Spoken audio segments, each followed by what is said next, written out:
I needed more SATA III storage for my 17.3 inches Asus ROG gaming notebook, so I purchased the 2TB Samsung 860 Pro SSD to replace my notebook's awesome 1TB Samsung 850 Pro SSD. Aside from the obvious increase in storage capacity, the 860 Pro is slightly faster than the 850 Pro in almost all performance benchmarks and actual real-world storage usage, but not by as much as I thought it would be. Must be limited by the legacy SATA III interface. See attached photos of benchmark comparisons BTW. 860 Pro and 850 Pro.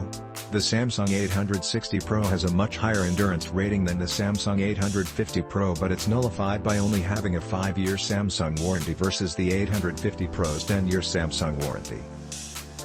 Samsung 860 Pro is the best overall SATA III SSD sold, and it's a 5-star SSD like its predecessor despite the high price tag.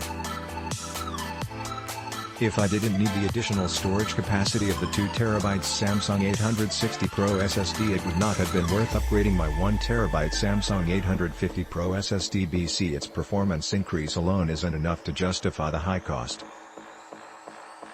However, if you need increased SATA III storage capacity or are upgrading a slow SATA III HDD, then the Samsung 860 Pro is the best SATA III SSD in the world.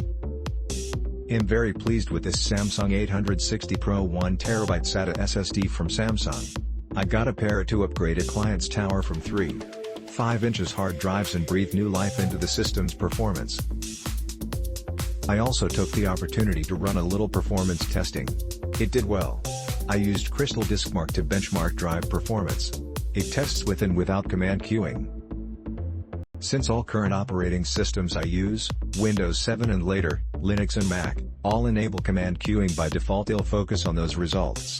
The drive does great with sequential reads/writes. I got reads of about 558 MB per second and writes of about 512 MB per second. Most SSD drives do fairly well on sequential read/write operations. With this drive the difference is only about 10% for queued versus unqueued. This 860 Pro drive did better than many other drives with random reads at about 300 MB per second and writes at about 207 MB per second. Unqueued reads were about 36 MB per second, almost 1/10 the queued rate, and writes were about 65 MB per second, about 1/3 the queued rate. Click link in description for more reviews.